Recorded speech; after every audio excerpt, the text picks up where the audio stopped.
২০২৪ সালের সেই অগ্নিগর্ভ ৫ই অগাস্ট রাজপথে উত্তেজনা, ক্ষমতার ভারসাম্য টালামাটাল। আর ঠিক তখনই রাষ্ট্রের অন্তঃপুরে এক অদৃশ্য নাটকের মঞ্চ প্রস্তুত হচ্ছিল। বাইরে যখন একের পর এক ঘটনার বিস্ফোরণ, ভেতরে তখন নিঃশব্দে জমছিল আরেক ধরনের চাপা উত্তাপ। জাতীয় সংসদের একটি কক্ষ, যেখানে সময় যেন থমকে ছিল, সেখানে অপেক্ষা করছিলেন একদল ক্ষমতাধর মানুষ। সেই অপেক্ষার রেশ কেটে গেছে বহু আগেই। ক্যালেন্ডারের পাতা বদলেছে, সরকার বদলেছে, কিন্তু এক রহস্য যেন থেকে গিয়েছিল অমীমাংসিত। দীর্ঘ ২০ মাস ৬০৮ দিন যেন এক অদৃশ্য অধ্যায়। রাষ্ট্রীয় প্রোটোকলের অন্যতম গুরুত্বপূর্ণ ব্যক্তিত্ব ডক্টর শিরিন শারমিন চৌধুরী হঠাৎ করেই জনচক্ষুর আড়ালে চলে যান। কেউ নিশ্চিত করে বলতে পারেনি তিনি কোথায়। গুজব ছড়িয়েছে, কখনো বলা হয়েছে তিনি দেশ ছেড়েছেন, কখনো শোনা গেছে তিনি গোপনে আছেন দেশের ভেতরেই। কিন্তু নিশ্চিত তথ্য ছিল না কারো কাছেই। এই অনিশ্চয়তার মাঝেই সময় এগিয়ে গেছে। এরপর এক ভোরবেলা, শহর তখনও ঘুমে আচ্ছন্ন। ধানমন্ডির নির্জন এক গলি হঠাৎ করেই জেগে ওঠে এক অদৃশ্য উত্তেজনায়। আইন শৃঙ্খলা বাহিনীর একটি দল নিঃশব্দে পৌঁছে যায় একটি বাসার সামনে। কয়েক মুহূর্তের মধ্যেই শেষ হয় সেই দীর্ঘ অপেক্ষার অধ্যায়। সামনে আসে সেই পরিচিত মুখ, তবে আর কোনো প্রোটোকল বা আনুষ্ঠানিকতার আড়ালে নয়, বরং পুলিশের হেফাজতে। এই আবির্ভাব ছিল না স্বাভাবিক, বরং ছিল প্রশ্নে ভরা। একজন সাবেক স্পিকার, যিনি একসময় সংসদের শৃঙ্খলা বজায় রাখতেন, তিনি কেন হঠাৎ এমনভাবে ধরা পড়লেন? কেন এতদিন পর? কেন গভীর রাতে? আর কেনই বা গ্রেফতারের সময় কোনো দৃশ্যমান পরোয়ানা ছিল না? প্রশ্নগুলো এখানেই থেমে থাকে না, বরং আরও জটিল হয়ে ওঠে যখন জানা যায় এই দীর্ঘ সময় তিনি কোথাও আনুষ্ঠানিকভাবে উপস্থিত না থাকলেও রাষ্ট্রীয় ব্যবস্থার কিছু সুবিধা যেন তাঁর নাগালের বাইরেও ছিল না। পাসপোর্ট সংক্রান্ত প্রক্রিয়া, ডিজিটাল তথ্য সংগ্রহ, সবকিছু যেন এক অদ্ভুত সমন্বয়ের ইঙ্গিত দেয়। যেন কেউ তাকে আড়ালে রেখেও সম্পূর্ণ বিচ্ছিন্ন করে দেয়নি।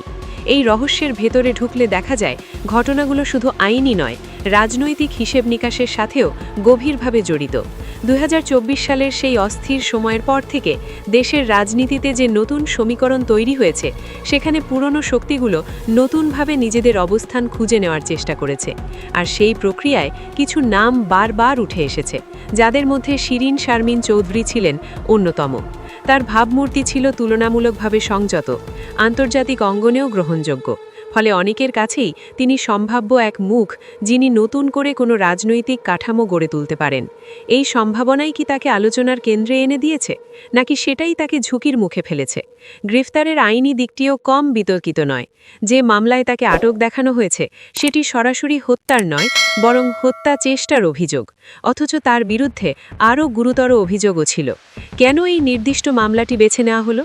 এ প্রশ্ন আইনি মহলেও ঘুরপাক খাচ্ছে। এটি কি কৌশলগত সিদ্ধান্ত, নাকি প্রমাণের সীমাবদ্ধতা? এখানে আরেকটি দৃষ্টিভঙ্গিও সামনে আসে। কেউ কেউ মনে করছেন এই গ্রেফতার শুধুই দমনমূলক নয়, বরং একটি নিয়ন্ত্রিত প্রকাশ। এতদিন যিনি আড়ালে ছিলেন, তাকে হঠাৎ প্রকাশ্যে এনে একটি নির্দিষ্ট কাঠামোর মধ্যে রাখা, এটি হয়তো তাকে আরও বড় কোনো অনিশ্চয়তা থেকে সরিয়ে এনে একটি নির্দিষ্ট আইনি অবস্থানে নিয়ে আসার প্রচেষ্টা। তবে এই ব্যাখ্যা যতটা সহজ শোনায়, বাস্তবতা ততটাই জটিল। কারণ একই সঙ্গে আরেকটি প্রশ্ন উঠে আসে, যদি তিনি এতদিন আড়ালেই ছিলেন, তবে তাকে সেখানে থাকতে দেওয়া হয়েছিল কেন? কারা সেই আড়ালের নিয়ন্ত্রক ছিল? আর কেনই বা এখন সেই আড়াল ভেঙে দেওয়া হলো? রাজনীতির ভেতরের এই দাবার খেলায় প্রতিটি চালই হিসেব করে দেওয়া হয়। কখন কাকে সামনে আনা হবে, কাকে আড়ালে রাখা হবে, এসবই বৃহত্তর কৌশলের অংশ হতে পারে। শিরিন শারমিন চৌধুরীর এই দীর্ঘ অন্তর্ধান এবং হঠাৎ আবির্ভাব সেই কৌশলেরই অংশ কিনা, সেটিই এখন সবচেয়ে বড় প্রশ্ন। আদালতের সিঁড়িতে তার অসহায় উপস্থিতি, সেই মুহূর্তের দৃশ্য, সবকিছু মিলিয়ে যেন এক প্রতীকী পরিবর্তনের ছবি ফুটে ওঠে। একসময় যিনি ছিলেন ক্ষমতার কেন্দ্রবিন্দুতে, আজ তিনি নিজেই সেই ক্ষমতার প্রক্রিয়ার ভেতরে আটকে পড়েছেন। এখন সামনে অপেক্ষা করছে পরবর্তী অধ্যায়।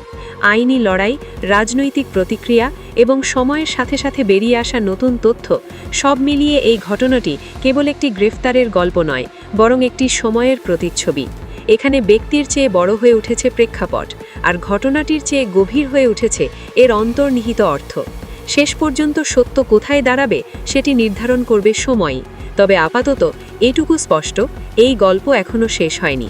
এই ঘটনার গভীরে প্রবেশ করলে দেখা যায় এটি শুধুমাত্র একজন সাবেক স্পিকারের গ্রেপ্তার বা আত্মগোপনের গল্প নয়, বরং এটি বাংলাদেশের সাম্প্রতিক রাজনৈতিক ইতিহাসের এক জটিল, বহুস্তরবিশিষ্ট বাস্তবতার প্রতিফলন, যেখানে ক্ষমতা, আইন, প্রশাসন এবং আন্তর্জাতিক সম্পর্ক সবকিছু এক অদৃশ্য সুতোয় গাঁথা।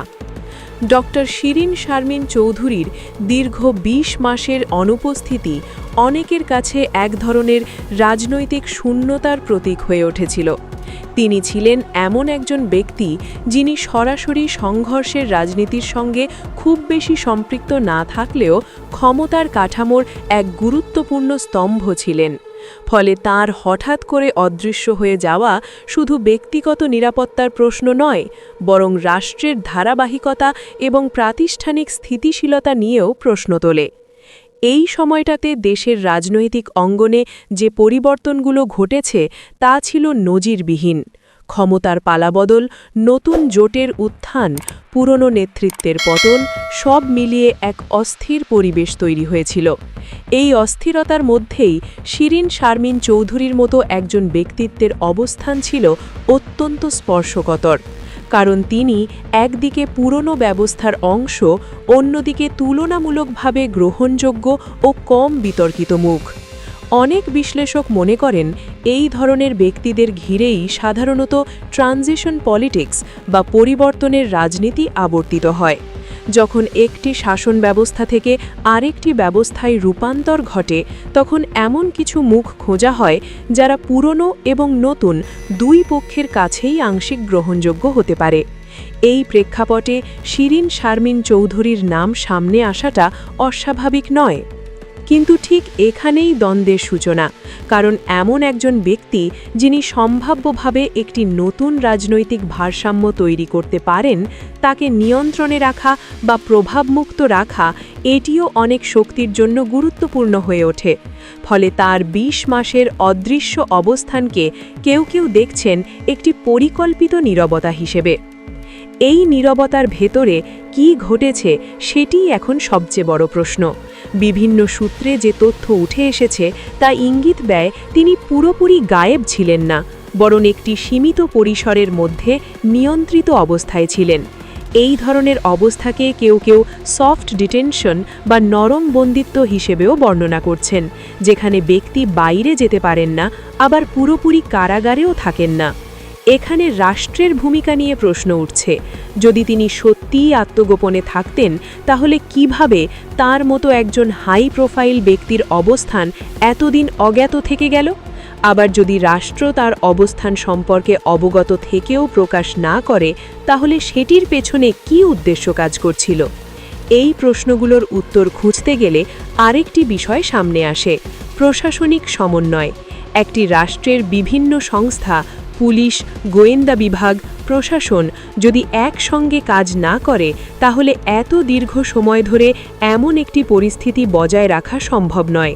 ফলে অনেকেই মনে করছেন এখানে একটি সাইলেন্ট আন্ডারস্ট্যান্ডিং বা নীরব সমঝোতা কাজ করছিল।